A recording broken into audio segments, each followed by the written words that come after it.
Hello दोस्तों, कैसे हो आप सभी। स्वागत है आप सभी का एक और नए क्लास में। आज हम class 10th NCERT math book से टॉप ऐसे 5 क्वेश्चन करने वाले हैं। आपके मैथ्स के एग्जाम में आने वाले हैं, उनकी तैयारी हम करने वाले हैं। टॉप ऐसे 5 क्वेश्चन जो आपको हो सकता है एग्जाम में देखने को मिल जाए, क्योंकि ये क्वेश्चन ऐसे क्वेश्चन हैं जो बार बार रिपीट करते हैं प्रीवियस ईयर से, यानी पुराने वर्षों में एग्जाम में पूछे गए हैं मैथ्स पेपर में। तो फटाफट से आप सभी लोग आ जाइए, और जितने भी लोग आ गए हैं लाइक का बटन दबा के अटेंडेंस लगा दीजिए, ताकि हमें पता चल जाए कि आपने हमारी क्लास अटेंड किया था। ठीक है, तो यहाँ पर हमारे टोटल 5 क्वेश्चन हैं जो हमारे लिए इम्पोर्टेंट हैं, हमें इनको करके जाना है। अगर आप एग्ज़ाम की तैयारी कर रहे हैं तो इन 5 क्वेश्चन को आपको एक बार देख लेना है कि आपको ये करके आ रहे हैं या नहीं। अगर आपसे ये नहीं बन रहे हैं तो इसका मतलब आपको अभी भी तैयारी करने की ज़रूरत है, और अगर ये बन रहे हैं तो इसका मतलब आपने भी नवंबर दिसंबर तक की बहुत अच्छी तैयारी कर रखी है। तो चलिए देखते हैं कौन से ऐसे 5 क्वेश्चन हैं। तो फटाफट से वो नीचे लाइक का बटन दिख रहा है ना, उसे दबा दीजिए, और अपने दोस्तों में वो जो शेयर का बटन है शेयर कर दीजिए वीडियो को, ताकि हमारी ये क्लास अटेंड कर लें और देख लें कि ये क्वेश्चन उनसे भी बन रहे हैं या केवल आपसे ही बन रहे हैं। तो चलिए दोस्तों, हम वीडियो को स्टार्ट करते हैं।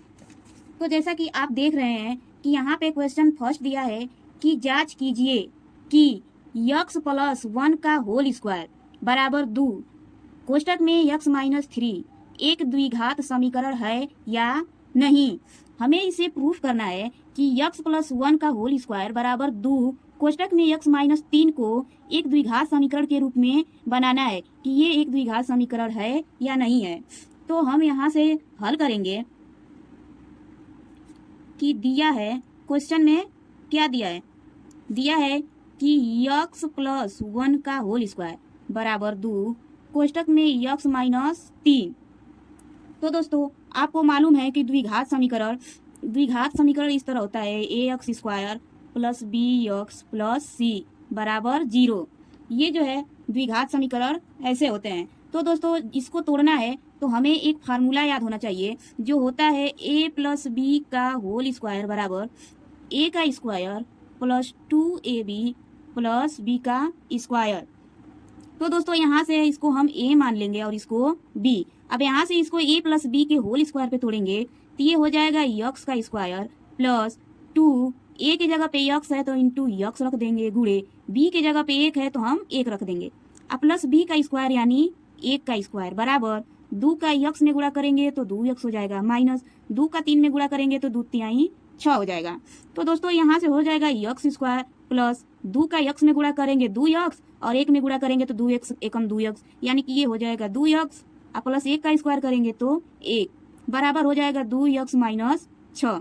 तो दोस्तों यहाँ से ये हो जाएगा x square plus 2 x plus 1, और इसको हम पक्षांतर के इधर यानी बराबर के इधर लाएंगे तो ये प्लस 2 यक्स है, बराबर के इधर आएगा तो माइनस 2 यक्स हो जाएगा, और ये माइनस 6 है, बराबर के इधर आएगा तो प्लस 6 हो जाएगा, और बराबर इधर 0 बच जाएगा।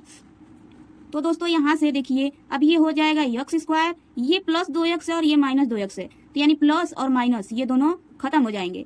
अब यहाँ से प्लस, ये प्लस 1 है प्लस 6 है तो ये प्लस 1 और 6 को जोड़ेंगे तो 7 हो जाएगा बराबर 0।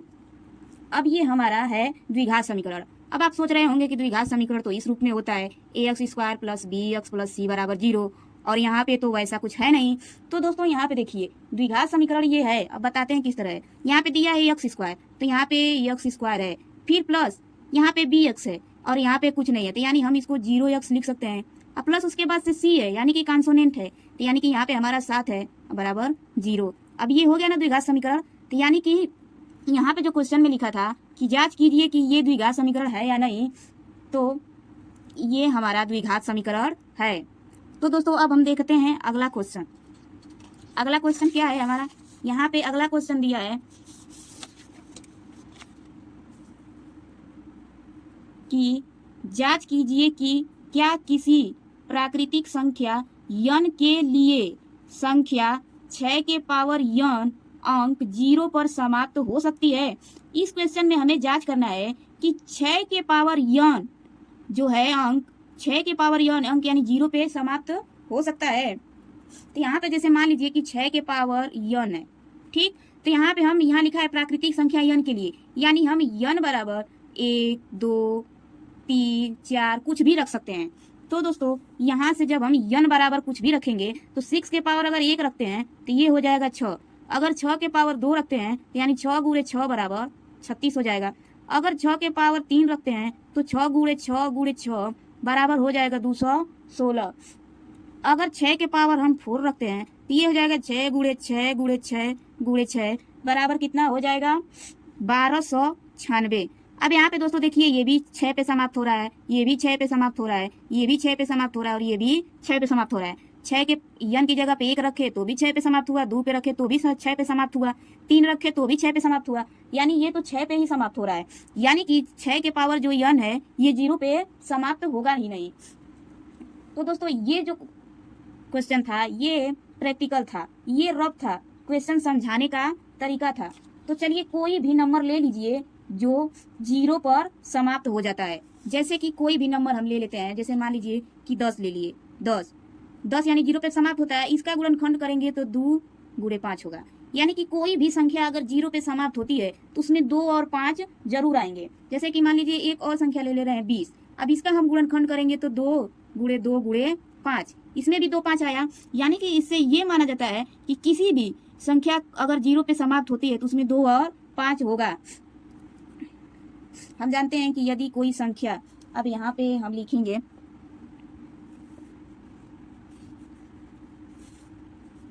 हम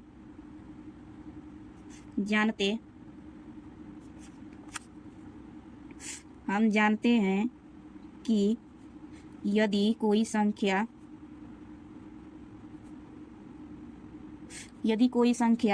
0 पर समाप्त होती है तो उस संख्या के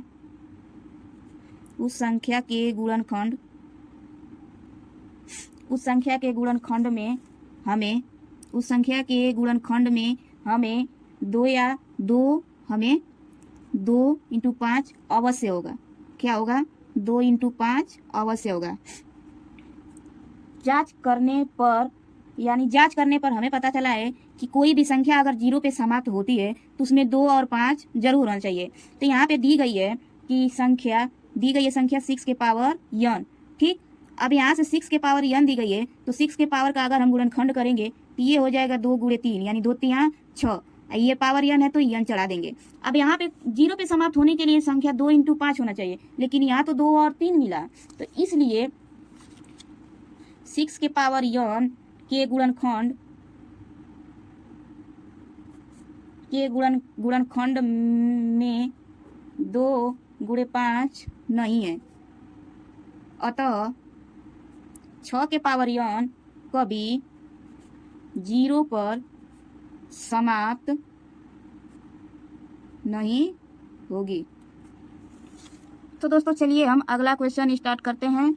अगला क्वेश्चन ये है कि एपी यानी एपी मतलब होता है समांतर श्रेणी, 3, 8, 13, 18 ... कौन सा पद 78 है?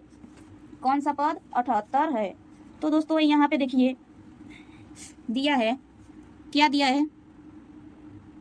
दिया है 3, 8, 13, 18 ... यहाँ पे बोला है कौन सा पद 78 है, तो हम यहाँ पे ... लिख देंगे 78।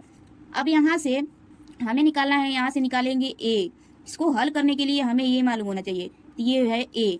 अब यहाँ से निकालेंगे डी यानी सारवंतर, तो सेकेंड वाले पद में से फर्स्ट वाले पद को घटा देंगे, यानी यहाँ से 8 में से 3 घटा देंगे तो कितना बचेगा 5, यानी हमारा डी कितना मिला 5। अब यहाँ से मानेंगे माना श्रेणी का n वां पद an, यानी an बराबर 78 है। तो दोस्तों an का फार्मूला होता है an बराबर a plus n minus 1 into D. अब यहाँ से हमें an का मान 78 मालूम है, बराबर a का मान 3 है, प्लस n हमें निकालना है n माइनस 1 इंटू डी का मान कितना मालूम है 5। अब यहाँ से हम कर दें, इसको हल करेंगे, 78 बराबर 3 प्लस 5 का n में गुणा करेंगे 5n, और ये माइनस 5 से कम 5 हो जाएगा। अब यहाँ से ये हो जाएगा 78 बराबर 5n, और 5 में से 3 घटा देंगे तो माइनस 2 हो जाएगा। अब ये हो जाएगा 5n बराबर 78 प्लस 2, तो हो जाएगा 5n बराबर 80। अब यहाँ से हम n बराबर निकालेंगे तो 80 बटा 5 हो जाएगा। अब 5 से 80 में हम जब भाग देंगे तो कितने बार में कटेगा, 16 बार में कटेगा। कितने बार में कटेगा, 16 बार में। तो अतः हमें यहाँ से दिया है कि श्रेणी का n का मान 16 आया है, तो श्रेणी का 16वां पद 78 होगा। क्वेश्चन में पूछा है ना कि कौन सा पद 78 है, तो कौन सा पद 78 होगा, 16वां पद 78 होगा। तो दोस्तों ये क्वेश्चन सॉल्व हुआ। अगर आपको वीडियो अच्छी लग रही हो तो वीडियो को लाइक एंड अपने दोस्तों में शेयर जरूर करिएगा। तो दोस्तों चलिए हम अगला क्वेश्चन देखते हैं। अगला क्वेश्चन ये है कि उस बिंदु के निर्देशांक ज्ञात कीजिए जो बिंदुओं 4, -3 और 8, 5 को जोड़ने वाले रेखाखंड को 3:1 के अनुपात में विभाजित करता है। दोस्तों इसमें क्या ज्ञात करना है कि यहाँ पे दो बिंदु दिए गए हैं, 4, -3 और 8, 5 को जोड़ने वाले रेखाखंड को, इन दोनों बिंदुओं के जोड़ने वाले रेखाखंड को 3:1 के अनुपात में विभाजित करता है। तो दोस्तों सबसे पहले आप एक लाइन खींच लीजिए। क्या करेंगे, सबसे पहले आप एक लाइन खींच लीजिए। तो यहाँ से सबसे पहले हम एक लाइन खींचेंगे। बोला है दोनों बिंदुओं को जोड़ने वाली, तो यहाँ पे इसको ए मान लेंगे, इसको बी मान लेंगे, और 3:1 में विभाजित करता है, यानी यहाँ पे ये हो गया सी। तो दोनों बिंदुओं को जोड़ने वाले, यानी ये हो जाएगा 4 -3 और ये हो जाएगा 8, 5। 3:1 में विभाजित करता है, तो ये 3 हो जाएगा अनुपात 1 में विभाजित करता है। तो दोस्तों यहाँ से हम लिखेंगे कि माना उस बिंदु के निर्देशांक, यानी इसको हम मान लेंगे x और y।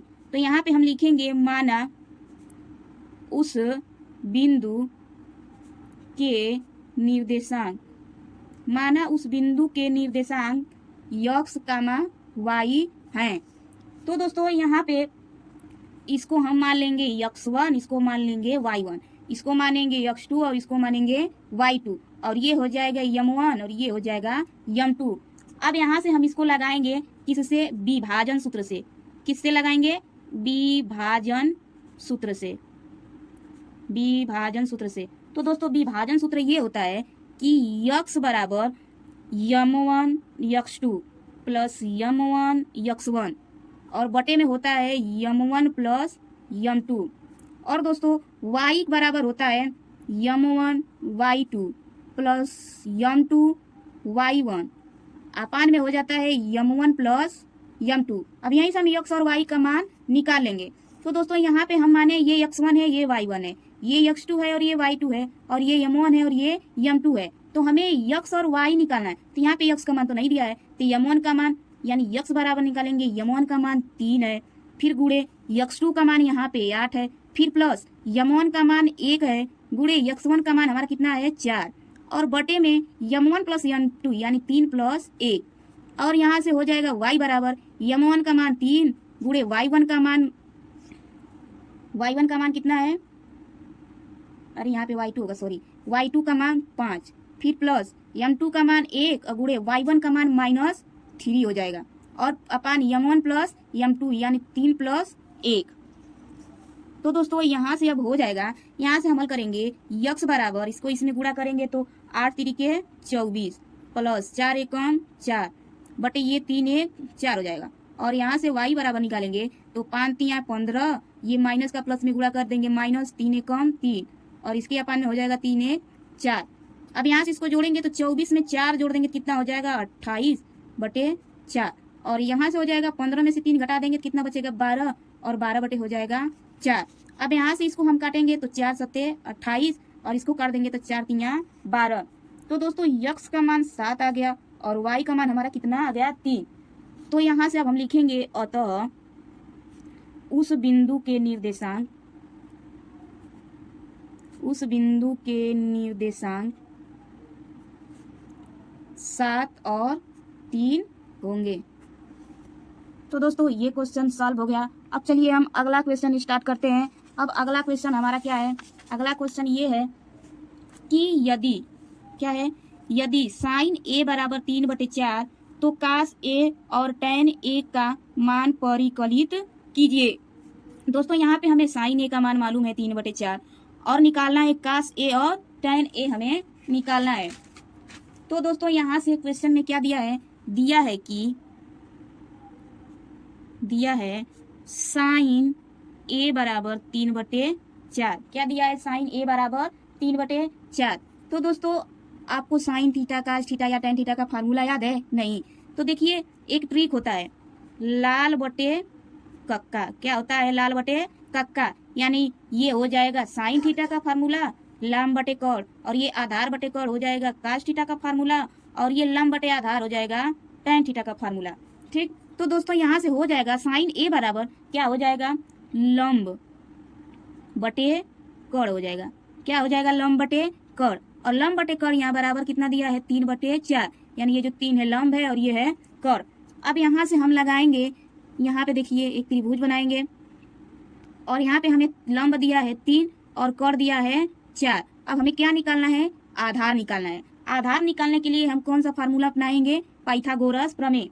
अब यहाँ पे हम लिखेंगे इसको ए बी सी मान लेते हैं, लिखेंगे त्रिभुज ए बी सी में। अब यहाँ से लिखेंगे पाइथागोरस प्रमेय से। तो यहाँ से आधार निकालने के लिए क्या फार्मूला होता है, तो यहाँ पे लिखेंगे आधार का स्क्वायर बराबर कॉड का स्क्वायर माइनस लंब का स्क्वायर। अब यहाँ से हमें आधार निकालना है, यहाँ से बराबर हो जाएगा आधार का स्क्वायर बराबर कॉड का स्क्वायर। कॉड कितना है 4, यानी 4 का स्क्वायर माइनस लंब कितना है 3, यहाँ से ये हो जाएगा 3 का स्क्वायर।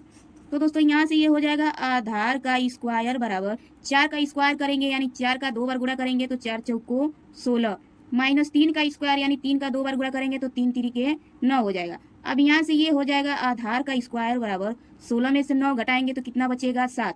अब यहाँ से हो जाएगा आधार बराबर स्क्वायर इधर भेजेंगे तो इसके ऊपर कौड़ी चढ़ जाएगी, तो ये हो जाएगा कौड़ी में 7, यानी हमारा आधार का मान कितना मालूम चला, कौड़ी में 7। अब हमें यहाँ से निकालना है कास ए। अब कास ए का फार्मूला क्या होता है, आधार बटे कौड़ होता है, और हमें क्या निकालना है tan ए। tan ए का फार्मूला क्या होता है, लंब बटे आधार होता है। तो दोस्तों यहाँ से हमें कास ए का मान निकालना है। कास ए का मान कितना होता है, आधार बटे कौड़। अब यहाँ से हमें आधार कौड़ी में 7 मिला है और कौड़ कितना है 4। तो दोस्तों यहाँ से ये हो जाएगा कौड़ी में 7/4, और यहाँ से tan ए का मान होता है लंब बटे आधार। तो यहाँ से हम देखेंगे कि लंब 3 है और आधार कितना है कौड़ी में 7, तो यहाँ से हो जाएगा 3/कौड़ी में 7। तो ये रहा हमारा कास ए का आंसर और ये हमारा tan ए का आंसर। तो दोस्तों अगर आपको ये वीडियो अच्छी लगी हो तो वीडियो को लाइक एंड चैनल को सब्सक्राइब जरूर करें, और हाँ अपने दोस्तों को शेयर करना न भूलें। फिर मिलते हैं नेक्स्ट वीडियो में, तब तक के लिए धन्यवाद।